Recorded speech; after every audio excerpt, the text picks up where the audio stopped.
বাঙালির হিয়া অমিয়া মথিয়া নিমাই ধরেছে কায়া। একটা বৈপ্লবিক আন্দোলন নবদ্বীপকে ঘিরে যেন আস্তে আস্তে ক্রমশ দানা বেঁধে উঠছে। কেবল যে বৈষ্ণব ব্রাহ্মণেরাই বাইরে থেকে এসে নবদ্বীপে ভিড় করছেন এমন নয়। নব্যনায় উদ্ভাবনকারী রঘুনাথ শিরোমণির পিতামহ শ্রীহট্ট থেকে নবদ্বীপে এসেছেন। তাহলে কি দাঁড়াচ্ছে যে তন্ত্রসার প্রণেতা কৃষ্ণানন্দ আগমবাগীশকে বাদ দিলে ষোড়শ শতাব্দীর নবদ্বীপে বাঙালি সভ্যতার তিনটে বিশেষ ভাগ, নব্য ন্যায়, নব্যস্মৃতি, বৈষ্ণব ধর্ম, তিনটি বাংলাদেশের ব্রাহ্মণদের মনীষার দ্বারা ঘটেছে। একালের বাঙালি সভ্যতার নবকলেবর গড়ে উঠেছিল নবদ্বীপে, কিন্তু এই নবকলেবর গড়ে তুলেছেন নবদ্বীপের বাইরে থেকে আসা বাংলাদেশের লোক। অন্তত ইতিহাস তাই বলছে। আমরা ইতিহাসের চোখ দিয়ে দেখছি অন্যান্য ব্রাহ্মণদের তুলনায় বৈষ্ণব ব্রাহ্মণগণের উপর যেন যবনরাজের দৌরাত্ম্যটা বেশি। কারণটা কি? না তারা উচ্চস্বরে নাম গান করেন, এটাই কি তাদের একমাত্র দোষ? তাহলে সার্বভৌম নবদ্বীপ ছেড়ে উড়িষ্যায় পালিয়ে গিয়েছিলেন কেন? তিনি তো বৈষ্ণব ছিলেন না। স্পষ্ট দেখা যাচ্ছে যে ব্রাহ্মণদের মধ্যে বৈষ্ণব আর অবৈষ্ণবের একটা বিরোধ ছিল।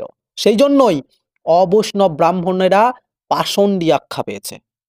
ব্রাহ্মণদের নিজেদের মধ্যে কাজিয়া থাকতে পারে, কিন্তু ইতিহাস আঙুল দিয়ে দেখিয়ে দিচ্ছে রাজার অত্যাচার সব ব্রাহ্মণের উপরেই সমান।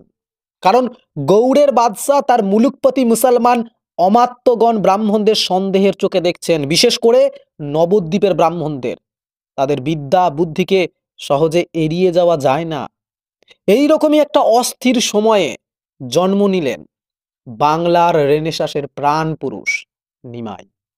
1407 শকাব্দের ইংরাজি 1486 খ্রিস্টাব্দের 27শে ফেব্রুয়ারি ফাল্গুনী পূর্ণিমার দিন জন্মগ্রহণ করলেন চৈতন্য। সেদিন ছিল চন্দ্রগ্রহণ। ফাল্গুন পূর্ণিমা সন্ধ্যায় প্রভুর জন্মোদয়, সেই কালে দৈবযোগে চন্দ্রগ্রহণ হয়। চৈতন্য চরিতামৃতের লেখক কবিরাজ গোস্বামী সুরে সুর মিলিয়ে এ যুগে তিনজন দিকপাল ঐতিহাসিক রাখালদাস বন্দ্যোপাধ্যায়, রমেশচন্দ্র মজুমদার এবং সুকুমার সেন এই কথারই পুনরুক্তি করেছেন। কিন্তু চৈতন্যের এক সময়ের সহপাঠী ও পরবর্তীকালের পার্ষদ ও চৈতন্য জীবনীকার মুরারিগুপ্তের কর্চা থেকে জানা যাচ্ছে যে চৈতন্যের জন্ম মুহূর্তকালে চাঁদে গ্রহণ লাগেনি। চন্দ্রগ্রহণের পূর্বেই চৈতন্য ভূমিষ্ঠ হয়েছিলেন। মুরারিগুপ্তের মতো কবিকর্ণপুরও এই একই কথা বলেছেন, আগে চৈতন্যের জন্ম হয়েছে, তারপর চন্দ্রগ্রহণ শুরু হয়েছে। চৈতন্যের জন্ম মুহূর্তটা নিয়ে আমরা একটা বাকবিতণ্ডার মধ্যে যেতে চাইছি এই কারণে যে জাতকের জন্ম মুহূর্ত সঠিকভাবে জানা থাকলে জ্যোতিষশাস্ত্র মতে তার প্রকৃত আয়ুষ্কাল ও মেধাশক্তির একটা পরিচয় পাওয়া যায়। অবশ্য আনুমানিক বিচারে জ্যোতির্বিদ্যা কতখানি ঐতিহাসিক উপাদানের পরিপূরক এবং তা হলেও সেটা সার্বিক গ্রহণযোগ্য কিনা তা বলা দুষ্কর। তবে চৈতন্যের ক্ষেত্রে এই বিষয়টি জাতকের ভবিষ্যৎ প্রসঙ্গে অনেকখানি আলোকপাত করলেও করতে পারে, কেননা চৈতন্যের দাদু নীলাম্বর চক্রবর্তী সে যুগের একজন সুবিখ্যাত জ্যোতিষী। এছাড়াও তিনি মেয়ে ও জামাইয়ের সংসারের তত্ত্বাবধানও করতেন। জ্যোতিষশাস্ত্রবিদ হিসাবে নবদ্বীপ অঞ্চলে তার প্রবল প্রতিপত্তি।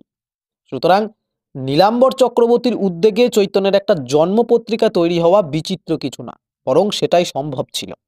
সম্ভব বলছি এই কারণে যে 8খানা কন্যা সন্তান মারা যাবার পর বিশ্বরূপ ও বিশ্বম্ভরের জন্ম হয়। স্বাভাবিকভাবেই সন্তানের ভবিষ্যৎ জানার জন্য জ্যোতিষীর দ্বারস্থ হয়েছিলেন চৈতন্যের মা বাবা। নীলাম্বর চক্রবর্তীর গণনার কথা চৈতন্য ভাগবত ও কবিরাজ গোস্বামীর চরিতামৃতেও রয়েছে। তবে দুটি বক্তব্য দুরকম। কবিরাজ গোস্বামী বলছেন যে চৈতন্যের জন্মের আগেই নীলাম্বর চক্রবর্তী প্রসূতির লক্ষণ দেখে একটা ভবিষ্যৎবাণী করেছিলেন। আবার অন্যত্র বৃন্দাবন দাস তার ভাগবতে লিখছেন অন্য কথা। সেখানে আগে চৈতন্যের জন্ম, তারপর নীলাম্বর চক্রবর্তীর গণনা। তার জন্মের আগে হোক বা পরে, নাতি চৈতন্য সম্পর্কে নীলাম্বর চক্রবর্তী ভবিষ্যৎবাণী কিছু করেছিলেন এটা বোঝা যায়। কিন্তু চৈতন্য চরিতে যে রাশিচক্রের বর্ণনা আছে তা অবশ্যই জাতকের জন্মের পর তৈরি হয়েছিল। সম্ভবত সেটা নীলাম্বর চক্রবর্তীই করে থাকবেন এবং চৈতন্য জীবনীকারেরা বিশেষত মুরারিগুপ্তের পক্ষে সেটা উদ্ধার করা অনেক বেশি সম্ভব ছিল। একই সম্ভাবনা ছিল স্বরূপ দামোদরের পক্ষেও, কেননা এরা দুজনেই চৈতন্যের সমসাময়িক ও চৈতন্যের আদি জীবনী লেখক। পরবর্তী লেখক কবিকর্ণপুরও মুরারিগুপ্তের সঙ্গে একমত ছিলেন। দেখা যাক যে মুরারি ও কবিকর্ণপুর চৈতন্যের যে রাশিচক্রটি দেখিয়েছেন সেটা কিরকম। প্রকাশ মাত্রেণ সুদুক্ষিণা গ্রহা বভু বীরস্য প্রথমং সুতুরঙ্গকা বভু রাশি শতু সিংহ সংতিক্ত নক্ষত্র মুখ্যাপি চ পূর্ব ফাল্গুনী। তাহলে কি দেখা গেল, কবিরাজ গোস্বামী ও বৃন্দাবন দাস দুজনেই তাদের গ্রন্থে চৈতন্যের জন্ম সময় নিয়ে ভুল সংবাদ পরিবেশন করলেন। কবিরাজ গোস্বামী অবশ্য বৃন্দাবন দাসের বই থেকেই এই তথ্যটি সংগ্রহ করেছিলেন, তাই তিনিও লিখেছিলেন চৈতন্যের জন্ম মুহূর্তে চন্দ্র রাহুগ্রস্ত অর্থাৎ গ্রহণ ছিল। দেখুন বৃন্দাবন কি লিখেছিলেন, ঈশ্বরের কর্ম বুঝিবার শক্তিকার, চন্দ্র আচ্ছা দিল রাহু ঈশ্বর ইচ্ছায়, হেনই সময়ে সর্বজগৎ জীবন, অবতীর্ণ হইলেন শ্রী শচীনন্দন। আর কবিরাজ গোস্বামীও বৃন্দাবন দাসের ভুল তথ্য হুবহু উদ্ধৃত করলেন তার বইতে। ফাল্গুন পূর্ণিমা সন্ধ্যায় প্রভুর জন্মদয়, সেই কালে দৈবযোগে চন্দ্রগ্রহণ হয়। পরে তিনি নিজের ও বৃন্দাবন দাসের ভুল সংশোধন করে বলেছেন যে প্রথমে সন্ধ্যা যোগে শ্রীচৈতন্যের জন্ম হয় এবং পরে গ্রহণ শুরু হয়। মুরারিগুপ্ত ও কবিকর্ণপুরের রচনা পড়েই কবিরাজ গোস্বামী তার ভুল সংশোধন করেছিলেন। এতে একটা জিনিস প্রমাণিত হয়ে যায়, তা হলো কবিরাজ গোস্বামী চৈতন্য চরিতামৃতের অন্তত আদিলীলা লেখার সময় কর্ণপুর, মুরারিগুপ্ত প্রমুখের লেখা পড়েননি, সেই জন্য একটা প্রচ্ছন্ন সংশয় তার থেকে গিয়েছিল। তাহলে এ পর্যন্ত আলোচনাতে দুটো জিনিস স্পষ্ট হলো। এক, নীলাম্বর চক্রবর্তীর গণনার উপর চৈতন্যের আদি জীবনীকারেরা নির্ভরশীল হতে পেরেছিলেন। আর দ্বিতীয়, কবিরাজ গোস্বামী মূলত স্বরূপ দামোদরের কর্চা ও রঘুনাথ দাসের মৌখিক উক্তি ও নোটের উপর নির্ভর করে চরিতামৃতের উপাদান সংগ্রহ করেছিলেন। সেই কবিরাজ গোস্বামীও অন্যতম চৈতন্য চরিত রচয়িতা বৃন্দাবন দাসের চেয়েও আদি রচয়িতাদের, বিশেষ করে মুরারিগুপ্তের কর্চা বেশি নির্ভরযোগ্য বিবেচনা করেছেন। সুতরাং এর থেকে স্পষ্ট হয় যে চৈতন্যের জন্ম মুহূর্তে চন্দ্রগ্রহণ শুরু হয়নি। চন্দ্রগ্রহণ লেগেছিল চৈতন্য জন্মের বহু পরে। চৈতন্যের জন্ম হয়েছিল সন্ধ্যায় আর চাঁদ রাহুগ্রস্ত হয়েছিল রাত্রি 8টায়। এ সম্পর্কে বিখ্যাত জ্যোতিষী যোগেশচন্দ্র রায় বিদ্যানিধি মহাশয় চৈতন্যের আবির্ভাবের সময়ের উপর একটি প্রবন্ধ লিখেছিলেন প্রবাসী পত্রিকায়, শিরোনাম কবি শশাঙ্ক। এই প্রবন্ধে তিনি জ্যোতিষিক গণনা করে দেখিয়েছেন 1407 শকাব্দের ইংরাজি 1486 খ্রিস্টাব্দের ফাল্গুন মাসে নবদ্বীপে পূর্ণিমা ছিল প্রায় 40 দণ্ড, দিবামান 19 দণ্ড, রাত্রি 8 দণ্ডের সময় চন্দ্রগ্রহণ আরম্ভ হয়েছিল এবং চৈতন্যের জন্মদিনটি ছিল শনিবার 23শে ফাল্গুন। জুলিয়ান ক্যালেন্ডার অনুসারে 1486 খ্রিস্টাব্দের 18ই ফেব্রুয়ারি আর বর্তমান গ্রেগরিয়ান ক্যালেন্ডার অনুসারে 1486 খ্রিস্টাব্দের 27শে ফেব্রুয়ারি। তাহলে দেখা যাচ্ছে যে চৈতন্যের দাদামশাই নীলাম্বর চক্রবর্তীর গণনা ক্ষেত্রবিশেষে নিখুঁত ও নির্ভুল ছিল। নীলাম্বর চক্রবর্তী যা কুণ্ডলী বানিয়েছিলেন, কবিরাজ গোস্বামী তার কিরকম বঙ্গানুবাদ করেছেন সেটা একবার দেখা যাক।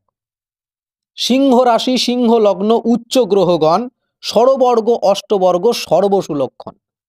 জিনিসটা কিরকম একটু বুঝে নেওয়া যাক। প্রভুর আবির্ভাবকালে সিংহ লগ্ন ও সিংহ রাশি, রবি, বুধ ও রাহু কুম্ভস্থ, বৃহস্পতি স্বগৃহে উচ্চ প্রায় মঙ্গল সহ ধনুতে, শনি উচ্চ প্রায় বৃশ্চিকস্থ, শুক্র উচ্চ প্রায় মেষস্থ, চন্দ্র ও কেতু মূল ত্রিকোণে সিংহ লগ্নস্থ ছিল। ওই লগ্ন রবির ক্ষেত্রে চন্দ্রের হোরা, মঙ্গলের দ্রোপ্রাণ, শুক্রের নবমাংশ, শুক্রের দ্বাদশাংশ ও বুধের ত্রিংশাংশ এইরকম শুভ ষড়বর্গ যুক্ত। নবমপতি মঙ্গল, দশমপতি শুক্র ও সপ্তমপতি শনি উচ্চ প্রায় বৃহস্পতি স্বস্থানে হয়ে ধর্মস্থানগত শুক্রকে পূর্ণভাবে দৃষ্টি করছেন। মঙ্গল ও বৃহস্পতি পঞ্চমে শুভযোগ, লগ্নে ছিল বৃহস্পতির পূর্ণ দৃষ্টি। তাহলে কি দেখা যাচ্ছে যে নীলাম্বর নাতি চৈতন্যের কোষ্ঠী গণনা করে যা যা বলেছিলেন চৈতন্যের পরবর্তী জীবনে তার ম্যাক্সিমামটাই মিলে গিয়েছিল। নীলাম্বর কি কি বলেছিলেন একটু দেখে নেওয়া যাক। প্রথম, জাতক বিপ্র রাজা গৌড়ে হইবেক, মানে গৌড় বাংলার বিদ্যুৎ সমাজের শ্রেষ্ঠ পাণ্ডিত্যের স্বীকৃতি পাবেন। 2, জাতক ক্রমে মহাপুরুষ রূপে প্রচারিত হবেন। 3, এই জাতক কর্তৃক ভবিষ্যতে সর্বধর্ম সমন্বয় স্থাপন হবে, মানে হিন্দু মুসলমানের মৈত্রী বন্ধন স্থাপন হবে। 4, এই জাতক ভবিষ্যতে বৈষ্ণব ধর্ম প্রচারক রূপে চিহ্নিত হবেন। 5, হিন্দু ধর্ম বিদ্বেষী, বিষ্ণুদ্রোহী অপরাপর মানুষও ভবিষ্যতে এই জাতকের প্রতি আনুগত্য স্বীকার করবে। এই পর্যন্ত বলে নীলাম্বর চক্রবর্তী থামলেন। সকলেই বিস্ময়ে তাকালেন জ্যোতিষী নীলাম্বরের দিকে, চৈতন্যের মা বাবাও, শিশুর জন্ম লগ্নে উপস্থিত স্থানীয় প্রতিবেশীরাও। কিন্তু নীলাম্বর তখনও নীরব, বাগরুদ্ধ। তখন তার চোখে মুখে এক ভয়ঙ্কর সর্বনাশের ইঙ্গিত। কিন্তু সে সর্বনাশের কথা বলতে গিয়েও মুখ ফুটে বলতে পারলেন না তিনি, জ্যোতিষী নীলাম্বর চক্রবর্তী। শুধু বুক কাঁপিয়ে একটা দীর্ঘশ্বাস বেরিয়ে এলো। হেন রসে পাচে হয় দুঃখের প্রকাশ, অতএব না কহিলা প্রভুর সন্ন্যাস। তাহলে দেখা যাচ্ছে জ্যোতিষী নীলাম্বর তার জ্যোতিষ গণনায় গৃহত্যাগী সন্ন্যাসী হবার কথা আগেই জানতে পেরেছিলেন, কিন্তু হেন রসে পাচে হয় দুঃখের প্রকাশ, তাই মুখ ফুটে কথাটা মেয়ে জামাইয়ের কাছে বলতে পারেননি। তাই স্বাভাবিকভাবে একটা প্রশ্ন উঠে আসে, চৈতন্যের স্বল্পায়ুর ব্যাপারটাও কি নীলাম্বর আঁচ করতে পেরেছিলেন? জানি না, আজ 500 বছর পর তা জানার উপায় নেই। তবুও প্রচ্ছন্ন একটা প্রত্যয় জাগে, সম্ভবত জ্যোতিষী নীলাম্বর নাতির স্বল্পায়ুর ব্যাপারটা ধরে ফেলেছিলেন। চৈতন্যের কোষ্ঠী ও তার জ্যোতিষ বিষয়ক কোনো পুঁথিপত্রে হয়তো লিখেও রেখেছিলেন। পরবর্তীকালে স্বরূপ দামোদর, মুরারিগুপ্তরাও হয়তো সেটা জানতেন, কিন্তু জেনেও চৈতন্য চরিত গ্রন্থে অপ্রিয় কথাটা লিখতে পারেননি, কারণ তারা ভক্ত হিসাবে চৈতন্য চরিত লিখেছিলেন, ঐতিহাসিক হিসাবে নয়। কেমন লাগছে চৈতন্য আলোচনা? অবশ্যই জানাতে ভুলবেন না। চৈতন্য তো জন্ম নিলেন ইতিহাসের আরো গভীরে। আমাদের আলোচনা চালানোর আগে চৈতন্যের জন্মলগ্নে একটি তত্ত্ব এসে হাজির হয়েছে, যা সম্পূর্ণরূপে আধ্যাত্মিক, অচিন্ত ভেদাভেদ তত্ত্ব। ইতিহাস থেকে একটু সরে গিয়ে কি আপনারা একটু স্বাদ বদলাতে চান, এর রসে ডুবতে চান? অবশ্যই জানাবেন, তাহলে আমি চেষ্টা করতে পারি একটু কথা বলতে এই অচিন্ত ভেদাভেদ তত্ত্ব নিয়ে। তারপর আবার চলবে আমাদের সেই নিরস ইতিহাসের অনুসন্ধান। দেখব চৈতন্য অন্তর্ধান রহস্য। ধন্যবাদ।